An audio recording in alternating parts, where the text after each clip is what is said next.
Transform the pain of the past into a healing power. Here's the key lesson. Fear of the future is a negative memory. It is the ghost of some past painful experience disguised as what may be. On Wednesday evenings, we work in a slightly different way than we do on Saturdays and Sundays when I also speak, where the intention of the meeting is to bring into all of our lives through the participation that is asked a new way to look at our life, our relationships, and most importantly, what it is that we experience as a result of that relationship, whatever it may be, that determines our experience of each moment. And to that end, we explore directly certain phenomena, certain experiences that are very common to all of us and that we don't suspect, for the most part, that the similarity of the suffering that all of us are captives of in one way or another is all the unseen product of a unconscious relationship that we have with our own mind, our own heart. And that it's pointless to try to change the conditions around us to fix someone else, as one of the speakers was saying before class started, without understanding that it's not the other person that's broken, although they may be. It's not the world that's broken, and it certainly is, but what is broken in the world or another person has nothing whatsoever to do with your bitterness, your anger, your fear, or your worry. And until you understand that, you're just wasting all of your time and energy trying to fix something that'll never change because you haven't changed. And by you, I mean this consciousness that is the source of all this conflict that runs throughout ourselves, our relationships with each other, and with the world we're in. So we're going to take a really close look at something. And earlier than usual in the talk, I'm going to invite you into the talk, people that are here in the room, and of course, all of you who are out there joining us, to share what it is that you have seen and understood about yourself so that we can gather this data impersonally, ideally, and then examine it from a certain bias that will allow us to see that, boy, we're not nearly as isolated and separated as we imagine ourselves to be in this particular kind of experience that we're going to look at together. And primarily, it's the experience of the pain of the past. So just to be clear, how many of you have something from your past that still haunts and taunts you? Hands up in the air. One of the reasons I decided to give this talk is because I can't think of a time over the 40 plus years that I've been speaking where inevitably the question doesn't come up about something from a person's past and how am I supposed to deal with that? And I have tried by every hook and crook that I possibly could to explain something, but by the grace of God, I see things anew, and then I bring you a new way to look at this so that hopefully you can be released a little bit from the pain of the past and understand it is really a power that's given to you in those moments to transcend yourself if you're willing to learn the lesson. So let's take a nice deep breath and get into it, shall we? One of my favorite questions when I talk about the pain of the past is how many of you were ever young? I ask because to look at you, for the most part, I don't see a lot of fun. I really don't. I don't see you having a lot of fun. What I see is people carrying the weight of the world around on their shoulders and trying to figure out what to do with it. And though it sounds almost impossible, I'm telling you that you are created to have fun. Not fun like at an amusement park, not fun out with dinner with friends, although that can be fun, all of that. But fun because you don't take your life as so serious the way you do. Everything is so serious, isn't it? Isn't it? Now, do you remember when you were young How many of you now, I know that most people listening, especially if they're under 30 or 40 years old, they may not remember this, but when I was young, they had something called roller skates. They still have them, only now they're roller blades and they run themselves and you don't have to do anything at all. But in those days, and then there was something called a flexi. Do you remember the flexi flyer? A flexi flyer was sort of like a sled on wheels, so that you could go rolling down the street on your flexi flyer. The handlebars were in front, and you were the king of the road with your flexi flyer, and up until about the age of, I would say, 7 or 8 years old. And then you had to have a bicycle, because the flexi flyer wasn't doing it for you anymore. You couldn't go all the way to Gunther's drugstore and get French fries and a cherry phosphate on your flexi. I'm talking personally now. You needed a bicycle. You needed more transportation. And so you got a bicycle. How many remember getting your bicycle?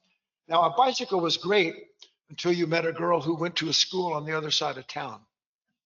And once you met a girl on the other side of town, or a boy, or whatever it was, or you wanted to go shopping and there was no way your bicycle was going to take you there, then you needed an alternative mode of transportation.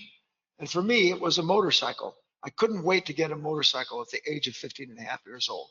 And when I did, I was liberated. But eventually there becomes a problem with a motorcycle. And the problem is that it rains. The problem is it's winter. And some people just don't like motorcycles. So now you outgrow the motorcycle and you need what? And a car is great. The first car, whatever you get, it's like the end of the world. Do you remember that? But then what happens? I need a better car than this. Because boys say, I need a chick magnet. That's what they used to in my day. You need something that when people see it, they want to walk over and talk to you about your 442 block with double bypass Smendrix. And I have no idea what any of that was. But a lot of people were fascinated with in my day. Now, I'm trying to make a simple point that as we grew up, we were supposed to do what? Supposed to outgrow these things that when we first got them was everything that we possibly wanted. And the experience of having it and then outgrowing it always opened up this idea where there was something that was a little more broad, something that we could have that would fulfill us in ways which we weren't able anymore to do with what we had and believed in. Everybody following me?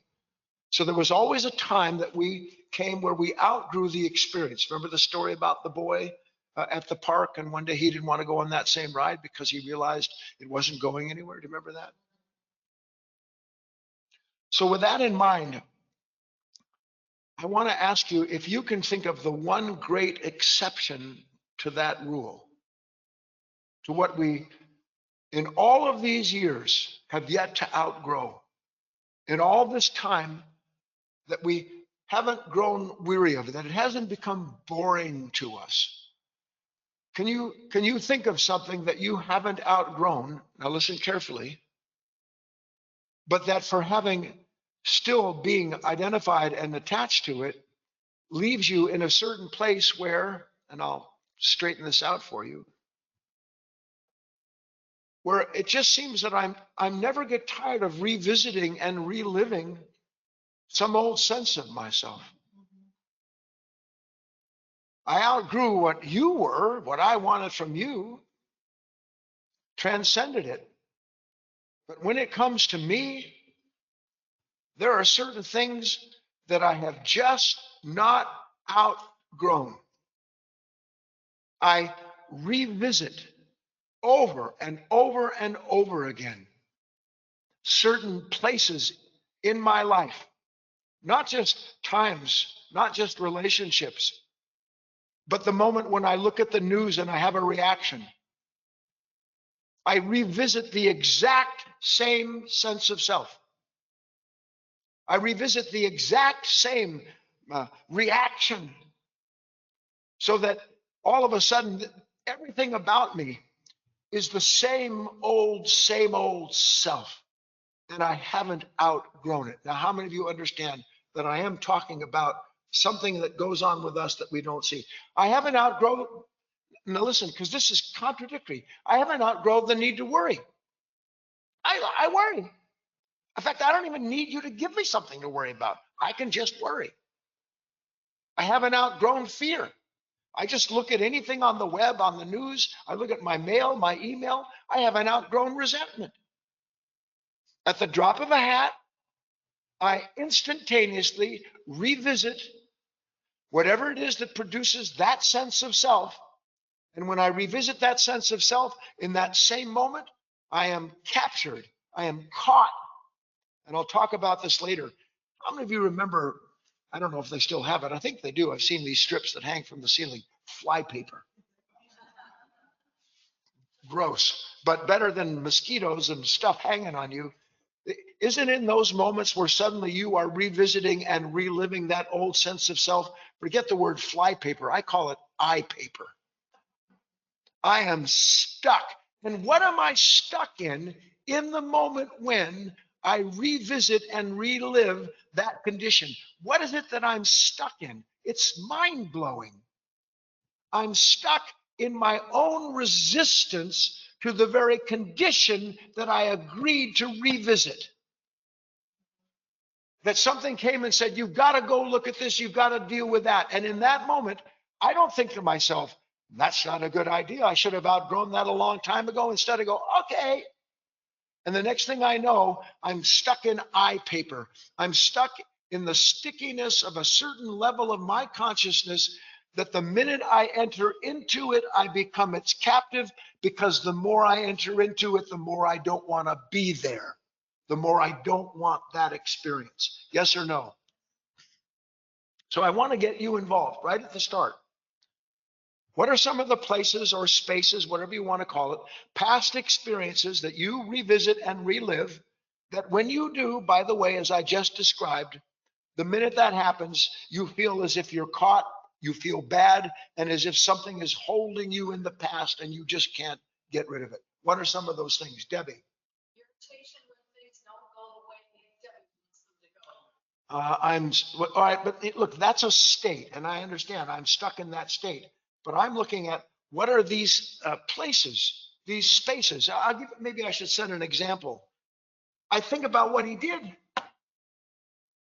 I can't believe what he did. I think about how I was betrayed. Oh my God. After all I did for that person, and that's how they treat me, that's revisiting a time and a space and a place, isn't it? What about I'm so guilty. I'm the worst person that ever lived because 50 years ago, I did something that is unconscionable. Everybody following now what I'm getting at, Ellen? Reliving certain embarrassing. Yes, that's it. That's a good one. I revisit moments of immense embarrassment or places where I felt humiliated. Yes or no?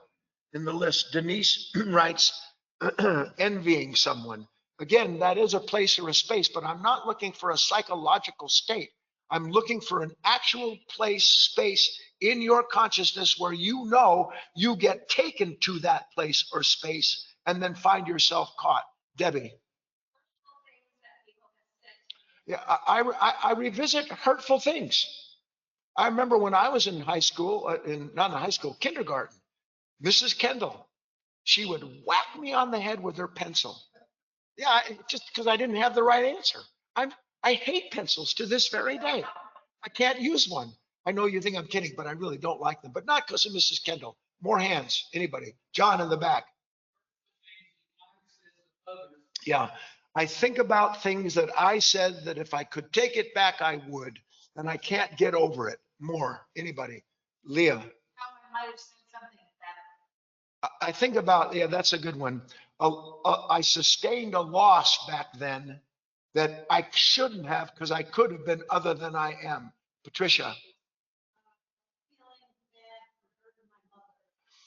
I revisit the way I treated my family, my mom, my dad, my brothers, and I obviously can't get over it, because the point of all this is I keep revisiting it. On the list, we've got a past mistake. Nick, that's a big one. Being falsely accused. I think about where somebody said something about me that wasn't true. But by the way, just so you know, the more you resist anything that someone says about you, Shakespeare said it, methinks thou dost protest too much. More. Barbara. Someone rejecting me. I think about when I was rejected. And that happens quite often, but there are certain times when I've been rejected that I can't get over. Over to the list. I think about times when I didn't ask the right questions. Linda says, thinking about oh, yeah. Why am I always the last one chosen? Left out? Why am I left out? How come people don't think of me as often as I think about them? Over to the list. Janice, I haven't outgrown my belief in fairy tale. And I keep hoping Prince Charming's coming to sweep me off my feet. Yeah, okay. Patricia, an embarrassing moment when I said that thing. I made that mistake and my mask dropped and somebody saw me exactly the way I was as opposed to the way I pretended to be, and it haunts me. These are things that haunt us, aren't they? These things from our past. Peg. What'd she say? Yeah, yes, we revisit and relive the grief whenever we go back and think about these things. Over to the list. Susanna, people hiding information from me since childhood, being ignored, rejecting me. That's a big one where I was rejected. Joan. I wish I would have been a better mother. I wanted to be a better parent. I think about that all the time. Paul, wanting a partner or a companion. I think about how alone I am. I revisit what caused me to live by myself, in myself, with nothing else but myself. Dana, revisiting the same painful judgments. Yeah, I visit these judgments all the time about myself. Any others? We're making a good list. John. I should have stood up to somebody or said something when I was too scared to do something. I saw that I was a coward and I punish myself, judge myself, and I relive the weakness. And believe, by the way, and I'll get off of this list now because I've got enough. First of all, like we always do, did anybody mention anything they revisit that at some point you haven't been to that magic kingdom? All of us. So I want to ask you now, before we go on, why? Why do I, and then go through the list, why do I revisit these things? Why do I relive them? Okay, so Leah said, and this is pretty accurate, the bottom line is because, simply put, I think I have unfinished business. Yes or no? I have unfinished with that person, with that place, with that time. It's unfinished. I mean, yes or no? A lot of times when you revisit where somebody hurt you or betrayed you, isn't part of the back of your mind of that business that you're revisiting, that if you could just get them to see how wrong they were, if they would just apologize, then I'd be safe, I'd be free, home scot-free, yes or no? So I never revisit or relive some moment in my past that isn't intimately connected to the onset of a sudden sense of something that's not done, not finished, and I have to get it done or I'll never be free of this unfinished business. Yes or no? I hope everybody's following out there. We're working towards a very, I think, distinct and important discovery to help us develop our relationship with the divine. So in our mind's eye, when we are suddenly revisiting this moment, our view is that we have to fix what's unfinished. But here is the first main point, and then I have a story to tell you. What's not finished isn't what you're thinking about.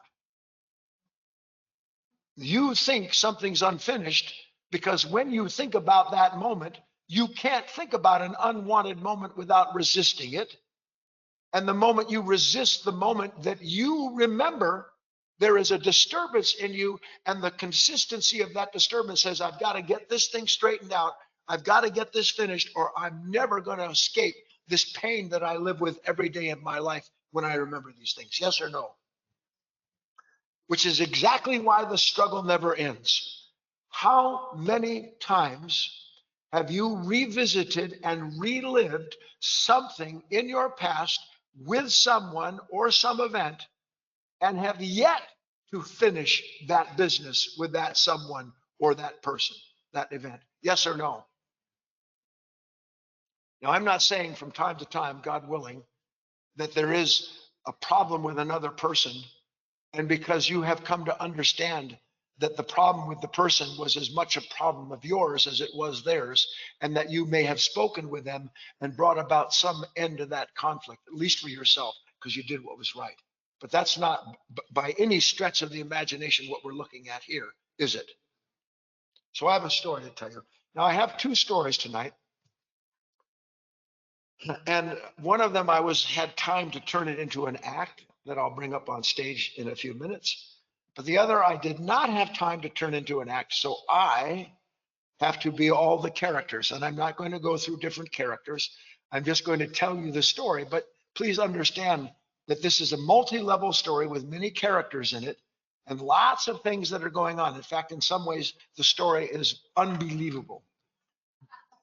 But I would tell you that even though it's unbelievable, it is true in the way in which it presents to you and I the truth about this thing that's going on with our inability to stop revisiting. Because isn't that part of the issue too? It seems like I have to revisit this. Because if I don't, what's going to happen? What's going to happen if I don't revisit this? I'm going to stay in pain. And what do I get every time I revisit it? Okay, just want to make sure we're all on the same page here. So here's the story. It's our intrepid reporter. Oh boy, 20 minutes is already gone. Our intrepid reporter in our story represents the higher part of ourselves, the observer, that which wants to learn from everything that we can, so that we can understand so much of this phenomena that goes on all the time around us that we have no clue. For instance, why do I keep revisiting something that when I do, I'm a victim of the very thing I revisit? What's that about? So this is a story about that. He hears that somewhere in some distant small town, a phenomenon, you won't believe it either. I had a hard time believing it myself. I wrote the story. A giant hand. Exactly. No body, just a giant hand appears out of nowhere and apparently carries off people that walk into it. And that when they walk into the giant hand with no explanation, the hand closes on them, rises up into the sky, goes off into the distance, and then drops them somewhere. Ah! And then they show up all bruised and beaten. But in all true spiritual stories, they get to do it 100,000 times before they finally begin to learn what you're going to learn here tonight. So he wants to go see this. He wants to explore the phenomena for himself.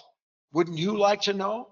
Let me ask you a question. Do you ever get picked up by a giant hand and carried off and dropped someplace and then are sure you know who to blame?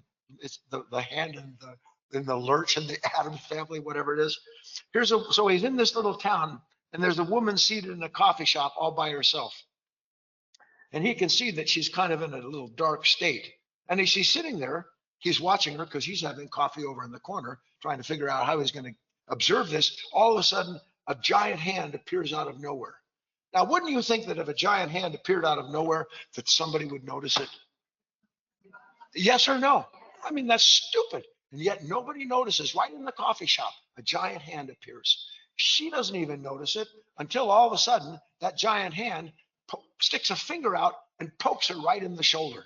And then she jumps up and she looks over at what the reporter imagines she can see this giant hand. And suddenly, as she's looking at it, the giant hand opens up. And when it opens up, the reporter can see what the woman can see. And in the palm of the hand is like a little stage. You know, like a stage that, like Shakespeare days, a little stage right in the palm. I know, it's unbelievable, isn't it? A giant hand with a stage in it. And there's characters start appearing like ghosts on the stage. And as the characters appear, he can begin to just hear the sort of the dregs and dregs of a certain conversation, but she's drawn to it. And she walks over to the hand. And then off of the front of the stage comes a man all dressed in black. Apparently the narrator, he doesn't know. And he says something to the woman and he's talking to her. She just kind of gets into like a little somnambulistic trance and walks right onto the stage and gets involved right in the middle of that act, whatever is going on. And that's when he starts to see it. It looks like she's looking back at herself in another time where she was left at the altar, where somebody hurt her so badly. I mean, she walks in and she takes the place, literally walks into the body of the woman who's got left at the altar. And the minute that happens, the hand closes, hand rises up in the air, zips away, and somewhere 100 miles an hour, 100 miles from there, he hears, "Oh!" Is that unbelievable? So he's taken with this beyond belief, and he doesn't know what to make of it. So he goes and he doesn't have anything to do, so he smells hot dogs. I just write it as it comes. And there's a little league baseball game there, and he thinks, well, I'll just kill some time until I get my thoughts together about what I just saw. And he sits down on one of the benches at the ballpark, and he's sitting there, and there's a man about 6 benches away, and he's rooting for his son. Come on, you can hit it. I know you can. And as the man's rooting, all of a sudden, what happens? A giant hand appears, and the reporter's stunned. What's that hand? What's it doing? And sure enough, as he's watching, this giant hand begins to do what? It gets the finger out, it pokes the man. And as it pokes the man, the hand opens up, and the palm of the hand, there's a stage. And there's actors on the stage beginning to take form. Only in this instance, what the reporter can see, and obviously what the man who just got poked can see, is he's looking back at a time when he was hiding from his abusive father. Now, maybe you never had to do that. I remember times in my life where my mother was married to such a creep that I had to hide or decide whether I was going to get into a fist fight. And I was only 12 or 13 years old with this man who was so cruel. And that's what he can see. He can see he can see that the man is looking back, and he's drawn into it. And then here comes the dark man to the front of the stage, and then he'll engage in a conversation. And what happens to our man who was watching the baseball game? He drops his hot dog. That's how serious it is, because you can't carry it into the stage. And he walks into himself. And what happens when he walks into that scene? Hand closes, up it goes, 100 miles away. And what does he hear? Too much fun. Now the reporter still doesn't understand what's going on. So that now he's sitting in a park someplace, and he realizes this is a phenomenon that's beyond comprehension. He has no idea what's going on. He has little glimpses of things. When he looks over, and there's a woman about 8 benches down throwing some seed at some pigeons, and all of a sudden, what happens? What happens? No, that's not what happens. Yes, that's what happens. Giant hand appears. He looks over. Nobody sees it. People walking by, jogging by. Nobody sees the hand. He said, how is that possible? Hand opens up, the finger pokes the woman, and it pokes the woman. And at the moment that he pokes her, he can see again in the palm of the hand what happens. There's some kind of stage appears, in certain characters on the stage. And he's thinking to himself, oh my God, should I go and just warn her? Should I try to get in the midst of this thing? But instead, something else happens altogether that he never would have expected. That man walks out to the front of the stage. The guy in the dark clothes walks out and starts to talk to this woman. And like everybody else, she starts to walk towards that man and go into the scene. But right when she gets to the edge of the stage, she stops and backs off. And that's when the dark man, the dark guy, walks to the very front of the stage, and they engage in some kind of conversation. And as they're engaged in the conversation, he can see that she's continuing to back up, and he's continuing to be more aggressive, although he never leaves the stage and cannot. And at some point, she says something to him, and you know this part of the story, don't you? He goes, ah, and he screams, and it rolls back. The hand closes around him. The stage disappears. And what happens to that big hand with its long finger? Poof. Exactly, John. That's exactly what happens. Poof. It's gone. And she's left there. Now he walks over to her and he says, First of all, did you see that? She said, of course I did. Well, what's going on? I've seen this. This is the third time I've seen something like this. I want to know, because the other two, they just sucked that person in, dropped him off. I mean, but you didn't. What happened? What was that about? I've seen two other people do it. Why didn't you? And what was the man saying to you? That's what's really important. And how did you answer to make him go away? You get the gist of the conversation. She said, well, first of all, he told me that under no uncertain terms, that if I didn't relive that moment, if I didn't walk onto that stage and get involved in that situation, that I was going to, for the rest of my life, have to live with the pain of it. Well, what was the situation? He said it never got clear. I was looking at where my sister lied to me and betrayed me. She sold me downstream for some money. I mean, that's what I was looking at. I've never gotten over it, ever. He said, well, what did you say then? What changed? What did you say when he told you that you should come and that you would have to relive this? She said, I told him that I had more important things to do. Well, that was it. No, he said, because then that man said, yeah, like what? Like he didn't believe me. And so I told him. She said, I told him that I'm working as hard as I can to remember that I must have revisited that same scene, suffered that same pain at least 1,000 times. And for some reason, for the first time, because I had vowed to myself that I would not relive that pain again, that I would not have enemies, that I would not revisit those times when I was made a victim of something, because as many times as I've done that, I remain a victim to this day every time I revisit that scene. And I was done with it, she said. You said, well, what does that mean, done with it? She said, here's what it means. Because this isn't the first time that that's happened. But I'm done giving myself over to something that takes from me my life. Doesn't mean I don't feel it. Doesn't mean I don't see those things. Doesn't mean my mind doesn't bring up those moments, because it surely does. But it means that when it does, I have a new relationship with the parts of myself that cannot wait to relive the sense of self that, as it does it, hates the sense of self that it's reliving. Everybody understand that story? Now, take a nice deep breath. Boy, moments like that. Do you understand?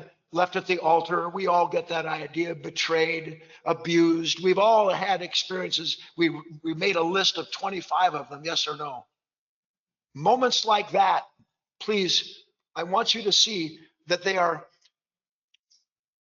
what do I say? That the memory of them, an important word, that the memory of them is just like a grain of sand in the oyster's shell. It never goes away, does it? There's always, given a certain tilt of the shell, of the oyster in the sand, given a certain wave that washes over it, that grain of sand suddenly becomes so irritating that I have to do something about that irritation. I have to do something about what I've been given to remember in that moment. Otherwise, I'm going to have to live forever with the fact that it's not fixed. Notwithstanding, it's never been fixed, no matter how many times I've relived it. Everybody follow that example?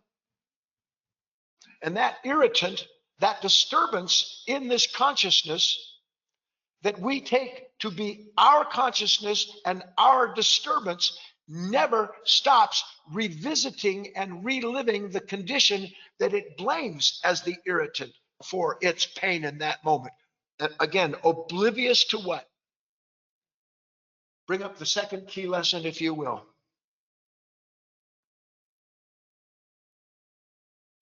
The only life any painful memory has is born out of our unconscious resistance to revisiting it.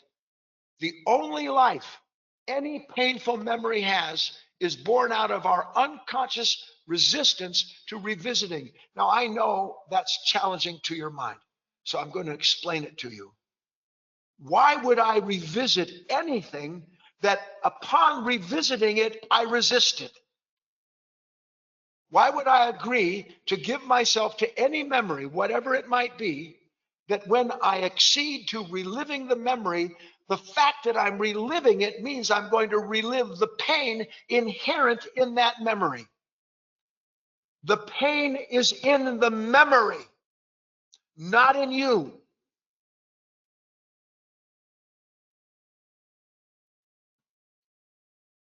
The pain is a factor of the memory. The memory has become congealed. It has become something solidified. A body of energy that by its existence, apart from the whole of the consciousness that was intended to reconcile it properly, becomes this individual body.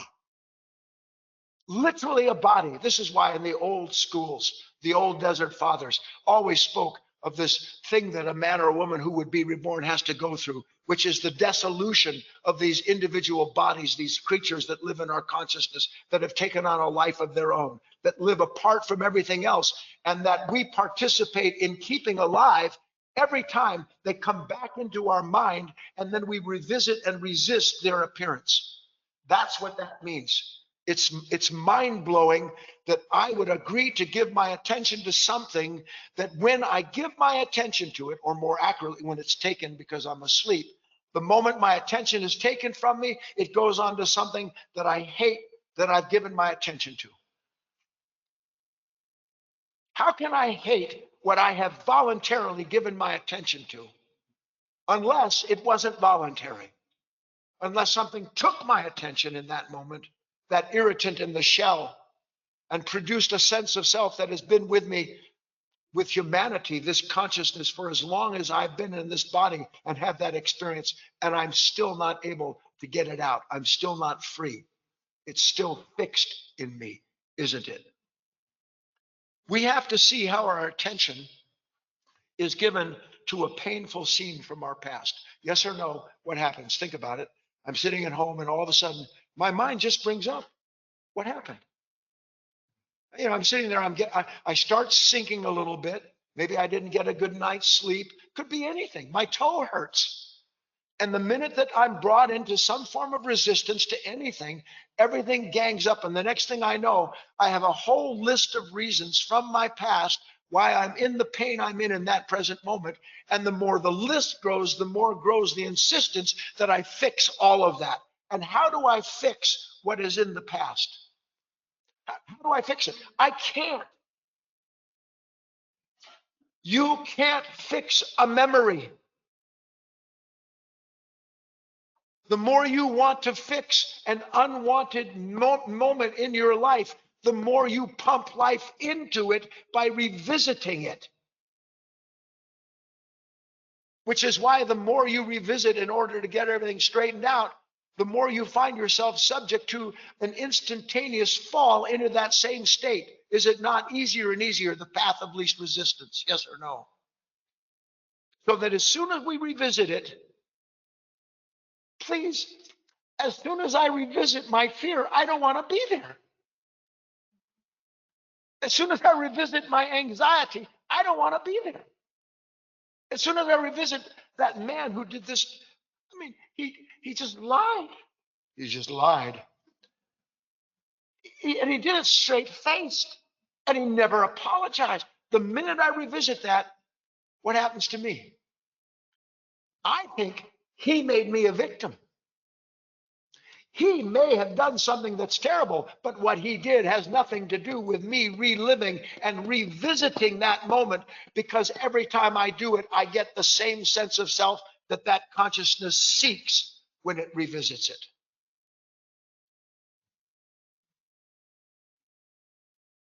Are you getting some of this? It's an extraordinary thing, because where is it when I revisit something from my past? Where is it that I actually go? Do I go into the past? No, so I don't go into the past. Can't fix it if I don't go there. That's where it is. Well, where is it? Where is it? It's in the land of unconscious imagination.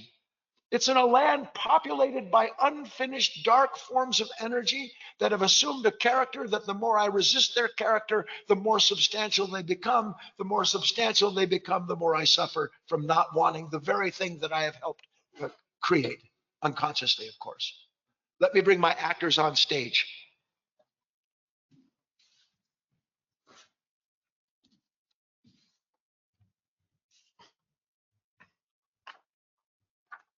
This will help you understand what we're talking about to some extent. So I'm the narrator. An older brother and younger sister. I should have done it the other way around just to see Debbie's face. An older brother, John, and the younger sister, Deborah, are together for their weekly time at this little vineyard where they share a glass of wine and catch up with each other over the things that took place that week.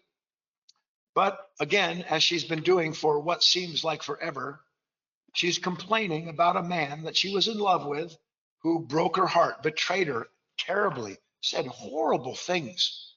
You know, he didn't say it's not about you, it's me. He said it's all about you. and then lied. She caught him lying on top of all of that.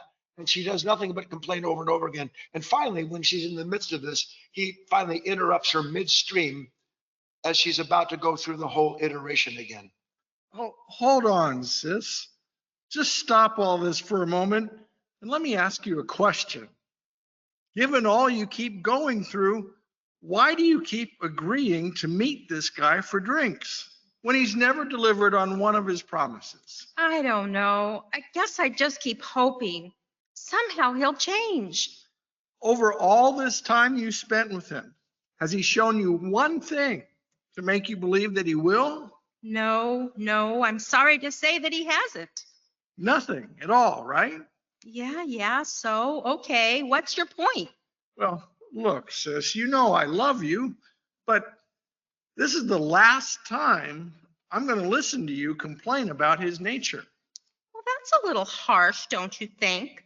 I mean, why would you say something like that to me? Because that man and what he did and how he hurt you is not the source of your pain. Well, that's certainly not how I see it. I know. That's my point. Then what's the problem? What do you see that I don't? Well, what I see is the part of you that believes it's possible to escape the pain of your troubled relationship in the past by revisiting it here and now. What are you saying? Tell me, can you change what an echo keeps repeating by trying to talk to the echo? Well, that's a silly question. Of course I can't. Well, exactly. And neither can you hope to bring an end to the disturbance inherent in the echo of any painful memory by reliving it. I'm not sure I understand exactly what you said, but I sense that there's truth in it. Well, yes. And this is something I'd be glad to talk about with you anytime if you're interested. I am. Great. Then I'd say we're off to a fine start. All righty then. Yay.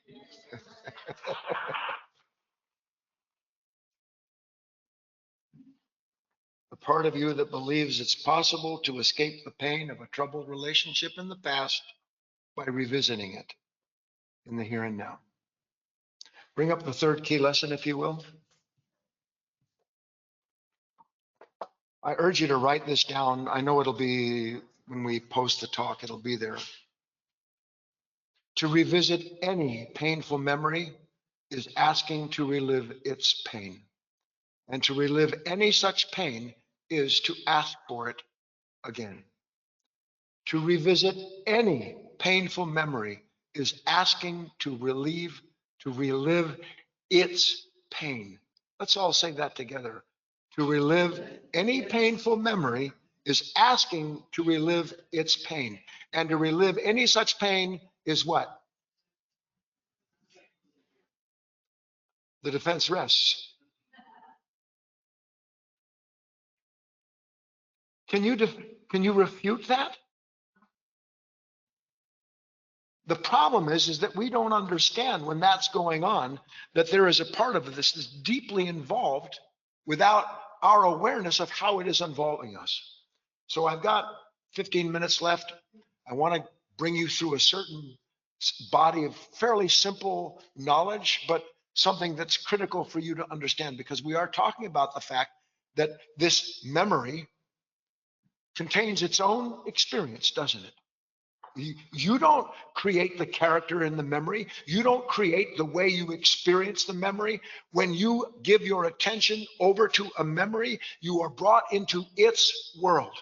And its world only exists for you when you go to where that memory is kept inside of a consciousness that is dark and asleep to itself, and that cannot wait to revisit itself so that it can stimulate itself by stealing your life once again. So listen to this. You don't have to write it down, just listen. For the purposes of this talk, like for instance, in the New Testament, there's at least 6 different kinds of love, the word love. I think the Native Americans have at least 25 words for snow, that we're the only ones who think a word is the whole thing. There are at least 3 kinds, actually, if I was going to do the math, but for now, I'm going to talk about 3 kinds of memory. The truth is there's at least 27 kinds of memory, but this is another story. The 3 memories, the 3 kinds of memory, basic, first of all, what we would simply call practical mechanical memory. That's where I don't have to think to myself, how do I get home?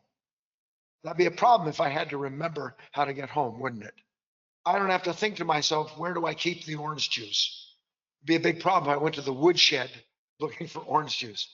So it's just simply mechanical, and that kind of memory is practical, and it is a requirement for a human being on this planet in order to know where the bedroom is versus where is the woodshed, right? Then there is something that we talked about last time that we call spiritual memory. And spiritual memory, for the sake of brevity, is the moment where I'm, as I've often described, outside, I'm doing something, and whatever it is that is taking place, the light, the sound of the rain, the sun when it finally shatters the fog and I can see it backlight, the madrone leaves, any one of 1,000 different experiences where for a split second, my attention is completely given over to not just what I see, but given over to the experience that is being reflected in my consciousness, so that, as we say, in that moment, what is observed and the observer are no longer separate. The duality is gone. And in that moment, for all intents and purposes, I have a remembrance of my true self, of a self that is not just out there and not a self that is just in here, but a self that sits in another order of time, not going anywhere, a self that doesn't need anything, and more importantly, a self that doesn't need to fix anything because it is free in the moment when it knows its own native unity. Understand? That's called remembering ourselves, self-remembering.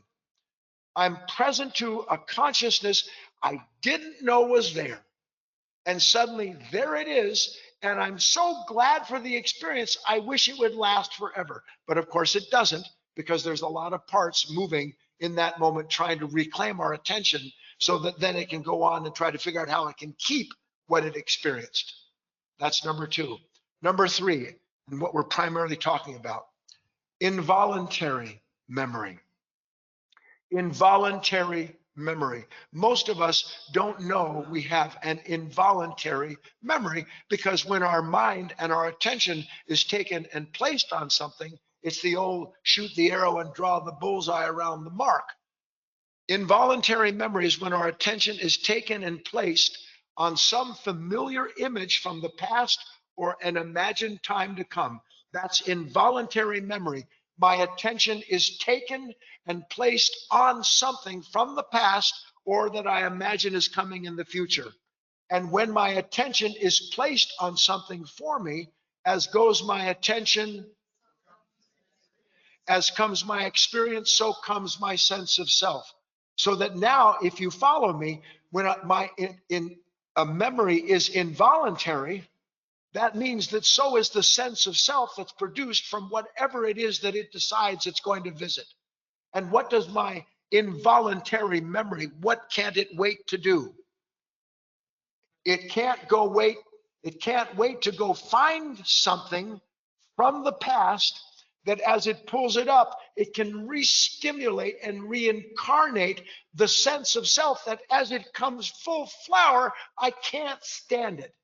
And the more I can't stand it, the more I'm stuck in eye paper, the more I'm caught in a circle I can't escape because I keep not wanting the very thing that I'm giving my attention to. Yes or no? Isn't it extraordinary that I can be sitting at home and the smallest thing can take place? And the next thing I know, I am revisiting a fear. I'm revisiting a hatred, a worry, a resentment. I'm revisiting an anxiety. Now, why would I revisit it? Somebody tell me the advantage in revisiting an anxiety. Can you? But you do it. The advantage to revisiting an anxiety belongs to the hand and the stage and the consciousness that produces the moment it doesn't want and fears, so that then you can get involved and try to figure out how to fix it. And the more you try to fix it, are you fixing the moment, or are you stuck in a consciousness that believes somehow or other, if it just relives this anxiety one more time, just this is it. I swear to God, this is the last time. If you ever know an addict, you know what I'm talking about. This is the last time. Last drink, last drug, last anger, last fear. Is it? Why? Because I don't know that when I revisit a thought or a feeling, I am entering into the world that proffered it to me and that I am punished by when I identify with it without knowing it. Period. When I was working on this material, and I'll get to the exercise in a minute, a picture came to my mind, and maybe you can see it with me. Do you ever have one of those dreams where you're running from something and it's like you're in molasses? Yes or no? Now, everybody's shaking their head here. Now, how was that possible? And I guarantee you, if you talk to most human beings, if they have any awareness at all of their sleep state, they would agree. I've had that dream.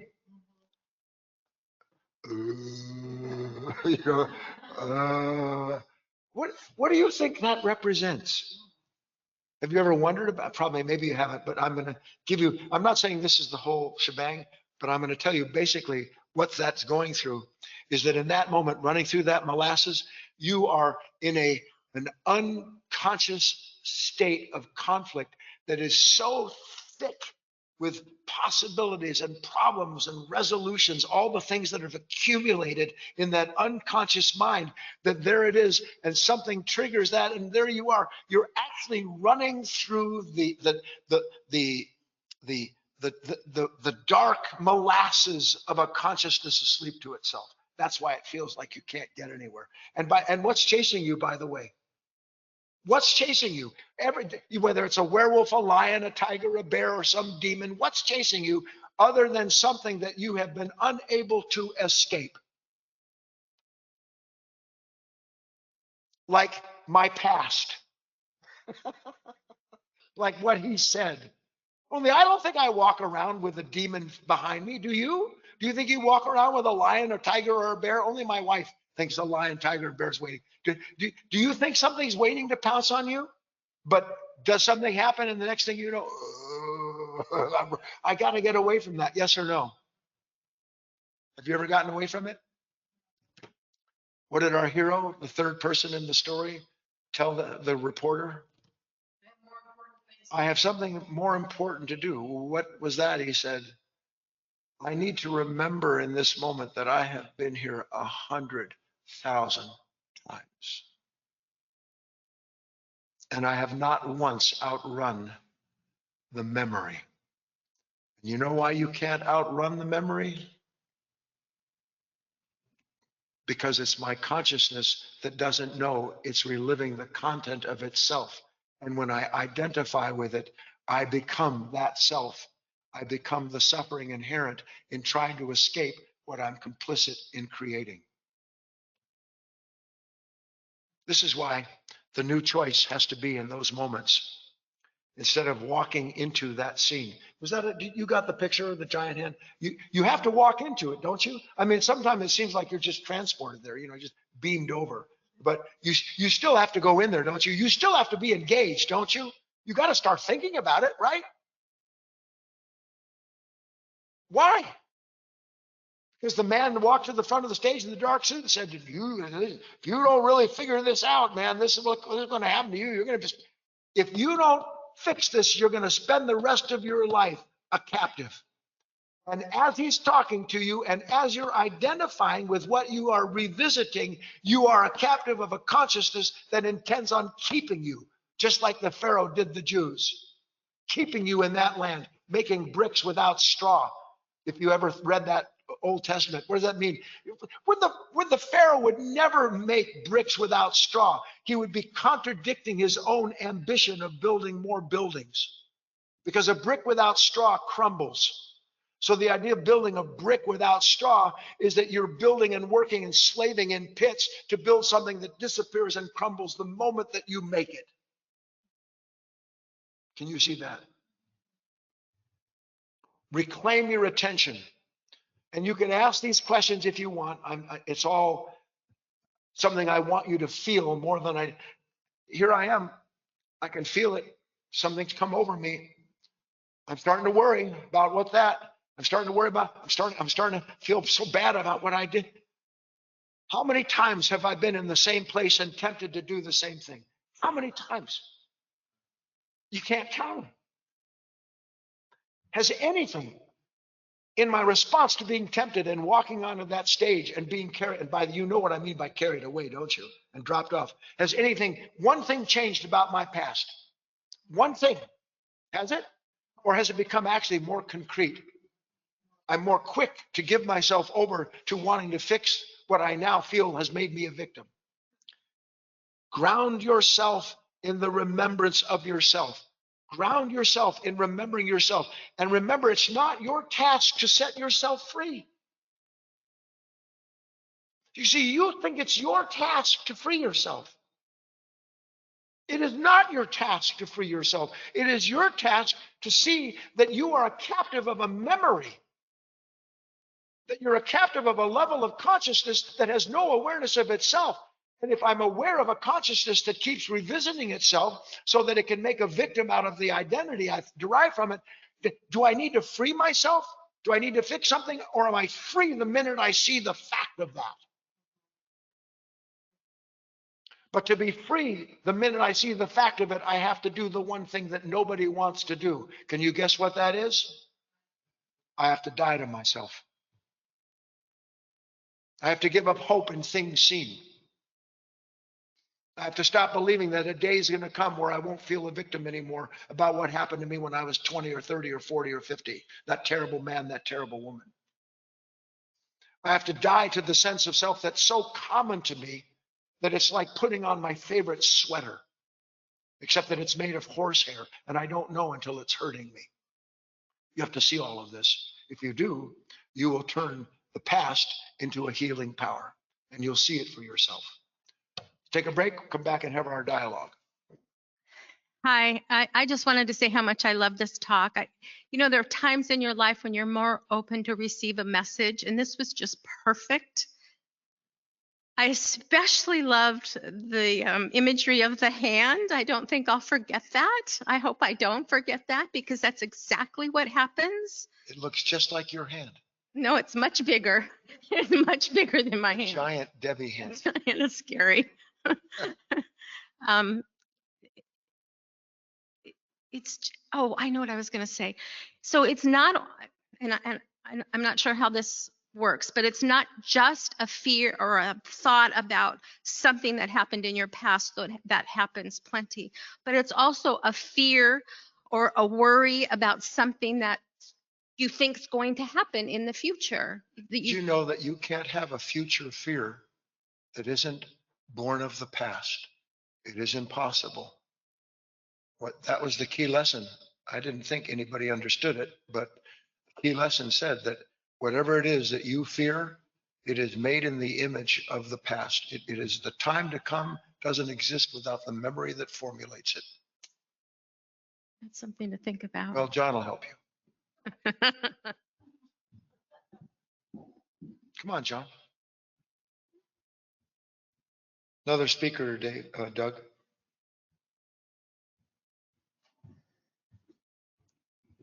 Hi, my name is John, and I haven't fully fleshed this out yet, but I just wanted to bring up something that just occurred to me, that something that happened 20 minutes ago or even 20 seconds ago is no less in the past than something that happened 20 years ago. Exactly.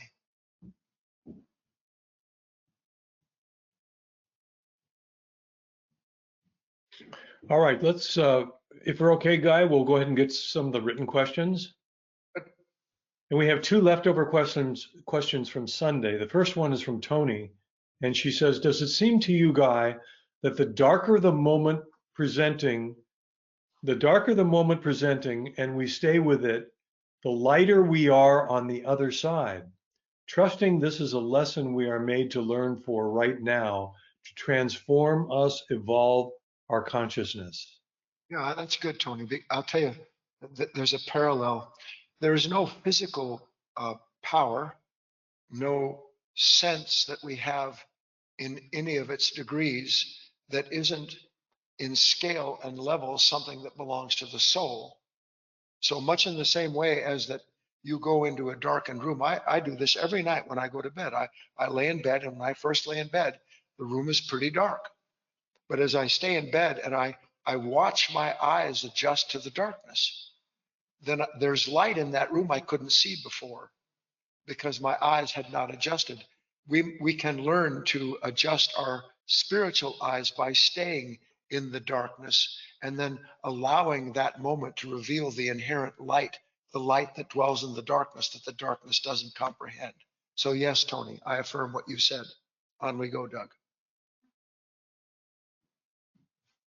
All right, the next question comes from Annette, and Annette asks, so is one of our goals to remain neutral and non-judgmental, to be an observer, but help when we can? You could say it like that, Annette. I like the word, and perhaps it seems like semantics to you, but it's not. A goal always implies a time to come when I achieve something that will prove that I did and I won and I blah, blah, blah. In this, we talk about having an intention.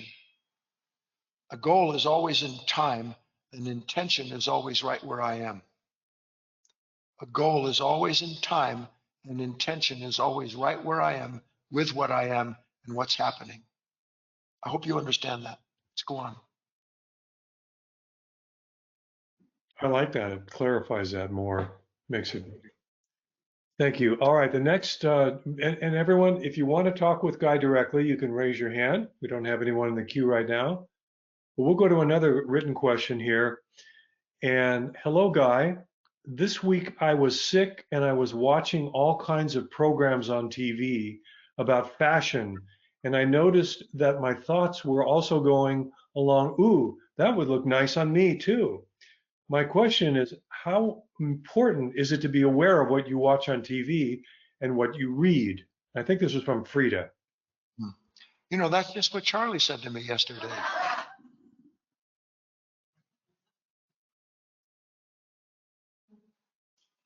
Look, it's a bit of a miracle, isn't it, Frida? All my life, I sit and watch television. I go through magazines. And then one day, I happen to notice there's something in me that has immediately identified with something. And if you'll look a little closer, the minute that you think, oh, that would look good on me, there's pain there. The very second that happens, because now I don't have what I think I need, to be fixed and free. It's right there. This is how a human being, and I intend to talk about this at great depth at some point. There is this, in schools, old schools, they talked about renunciation. Christ said, blessed are the poor in spirit.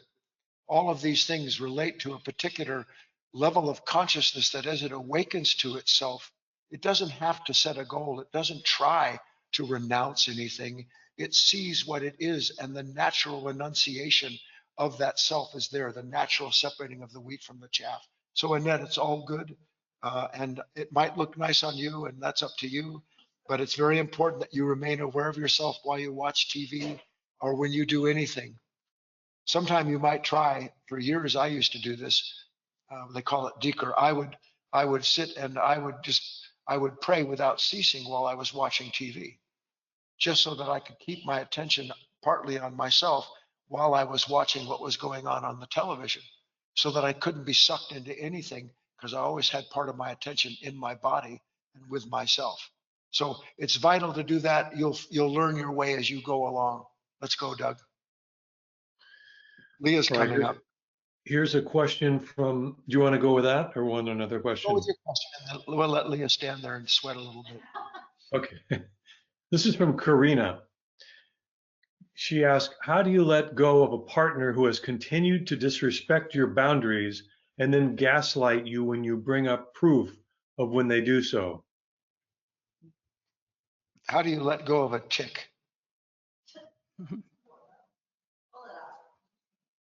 I mean, do you have to ask yourself?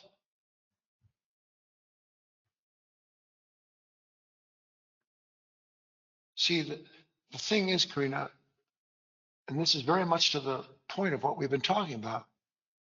How many times have you thought about this person?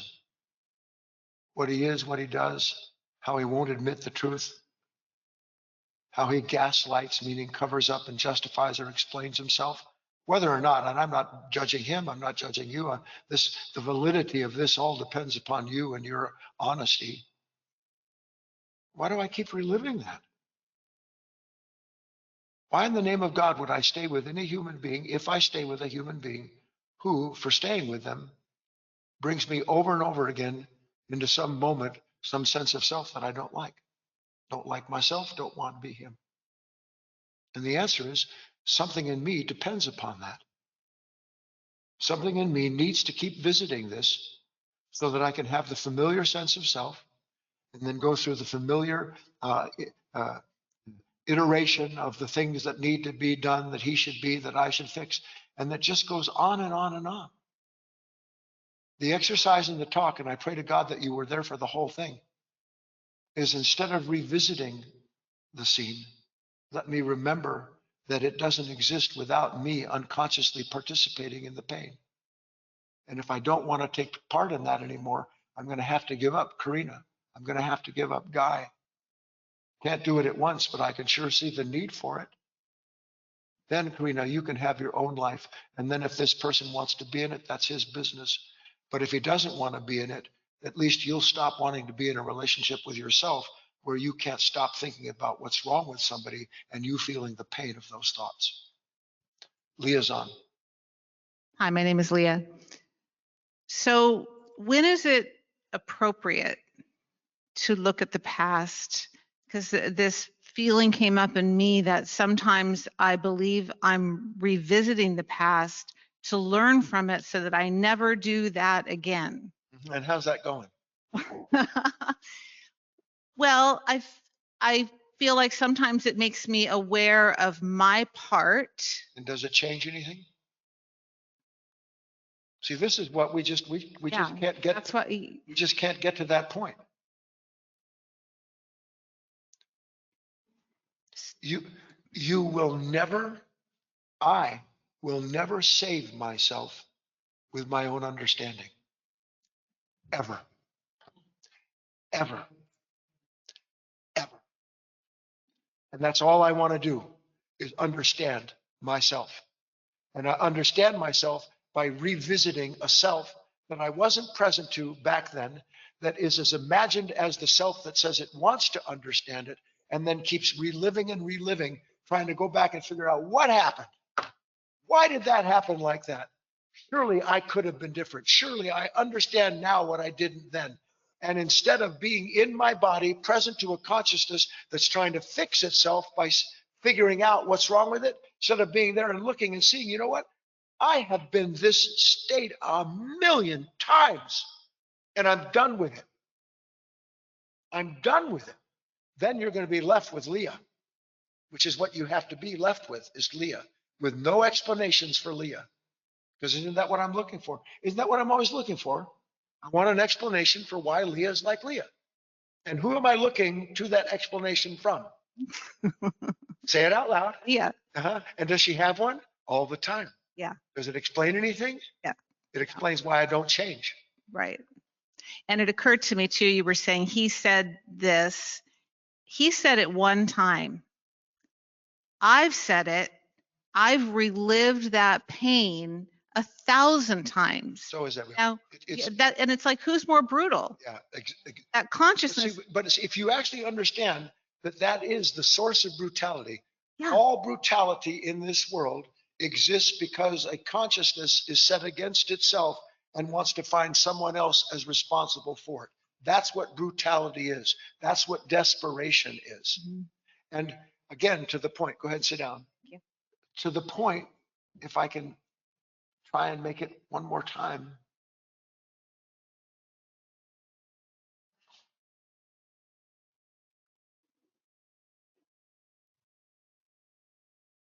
Everything that I need to see to be free is in the moment I'm experiencing captivity. Everything I need to be free is right there in the moment that I am experiencing captivity. Because if I'm present, I can see the captivity I'm experiencing is that I don't want to experience myself. I don't want to experience this moment again. And I believe that not wanting to experience it again is going to lead to me being free of experiencing again. Does it? All the king's horses and all the king's men couldn't put Leah back together again. Over to you, Doug. Right, here's a question, Guy, from Julie. So is it kind of like that story about the person who keeps walking down the street and repeatedly falling in a big hole until finally a new awareness enables him to walk around the hole? Julie, that's exactly what it is. I don't see the hole because I'm in one while I'm walking. And then one day I see my mind likes to put me in a hole. Am I not in a hole if I keep doing something that doesn't work? But I think if I keep doing it, can there be a deeper hole than that? Exactly, Julie. Good. On we go, Doug. All right, just last chance for if anybody wants to raise their hand. We've got about 5 minutes. I have one more question written, Guy, and I'll read that right now from Susanna. Okay. Okay, thank you, Kate. I see that. But this is from Susanna. Then what are we to do when the memory shows up on our consciousness?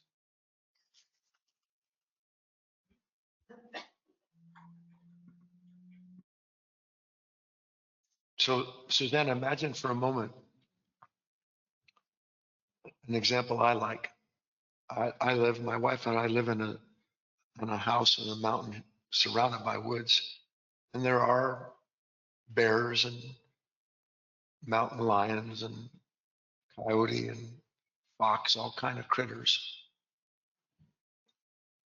And God forbid, one day I go outside to feed the deer and I come back inside and leave my door open. And then I hear, and I look around and a bear that visits me once a year has decided he wants to come see what it's like inside my house. No, it didn't happen. I'm saying.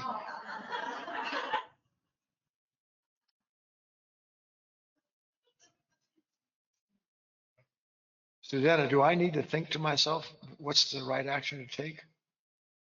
Or am I instantaneously, instinctively moved to protect myself? The answer is, I don't need to take thought. I might take thought afterwards, and I might even feel fear afterwards. But when that first happens, I have all the adrenaline this body can produce, and I'm out of there. Or in my case, I would might be talking to the creature. That's just me. If I see a memory and the memory is a creature, a conflict that I have, a depression that I'm prone to, a resentment I've lived with because that's how it appears. These are all memories that live in the land of unconsciousness. If it suddenly appears in front of my eyes and I see it, I don't need to think to myself, what do I do with something that is inviting me to hurt myself by wrestling with it? I understand the only proper action is to give it up, is to see the source of it, to recognize this is a pattern. And my usual part in the pattern is to identify with the thing I wish I wasn't experiencing. And if I see that I'm identifying with something I don't want to experience, then the problem lays with the consciousness that keeps identifying with it. And if I see that, no matter how poorly I may see it, that's the beginning of the end of me punishing myself by identifying with any errant memory that pops up, given some condition that triggers it. That's the best I can do for now, Susanna. All right, Guy, we have 4 hands up now. So let's start. Let's see, someone went, Jean, I guess your hand went down. Now we have 3. So let's start with Tony and then Stephen, and we'll end with Dana. Okay. Hi, Guy. I just wanted to let you know I'm so grateful to you that today I had a wonderful experience, and I know that I don't know where the courage came from to just be myself, but it was classic. It was a classic, oh, let's just put it short. It was a gaslighting moment. Okay, just somebody trying to gaslight me. And in the past, I would have said, been indignant and how dare you? And I said, and I was so proud of myself. I just stood in my steps and I said, we're not communicating. And they would continue to try. And I was like, we're not communicating. You're not listening to me. And how can you even begin to think I will listen to that rhetoric from you until we start communicating? And, I realized that this guy came around and was friendly. Like he respected me for standing up for myself. So thank you. What a wonderful moment when an old former I, part of my consciousness, is caught in the act of getting ready to recreate itself, and I dare to set it down that I might have a new experience in that moment. And when I dare to do that, I change instantaneously the entire environment that I'm in. I may or may not see the environment change or the person, but as a rule, when I shift eyes and I'm there, that person that I am with will either have to shift eyes with me or they will run. Either way, I know I've done something new, I've seen something different, and I have a right idea about the next step to take. Thanks, Tony. Let's go on, Doug. All right, so Guy, we just have 2 of the people lower their hands. If you did that by mistake, raise it again, but otherwise we'll go next to Stephen, and that may be our last. Here's Stephen. I think we'll call Stephen the last. Stephen, you want to unmute? There you go. Hello. Hello, the last. I just wanted to say in the past 2 talks I've learned so much, because like I said last time, I was trying to solve my fear by fearfully examining it. And when you said tonight the 2 things about intention and the other thing about that I can't understand, that I can't solve it by understanding it, like I can't do it, that is a tremendous relief to me, because I'm repositioning my understanding and opening a lot more to just observing than, and it feels like when you focus your eyes, when I used to be able to see when I would get really focused on something, and in my mind, the things have been disappearing because I noticed my expansion contract really hard to try to look at it like, gotcha. And then Yes. it just disappears. And so now I'm just working on staying open and catching more and more of it. And thank God for the last couple of talks, because I realized so much about how to sort of let go, and I'm learning a new way. Yeah, I'm on board with what you said, Stephen. And then turns out that my blindness is a blessing, because I can see my consciousness contract, whereas before my attention would zero in on something and I would never feel the consciousness contract as it identified with what it did. Now you have a new understanding of that. And then as far as this ability to understand something, I can't say it enough times. When we really understand something, there's no thought in it. When I really understand something, I'm not thinking about it. I can go back and think about it. For instance, when I give talks, I'll be given certain insights, certain epiphanies. Then I have to go back and put flesh on those bones. But all the words are nothing compared to the original understanding. That becomes your own the more you're willing to let it go before you. Good night, everybody.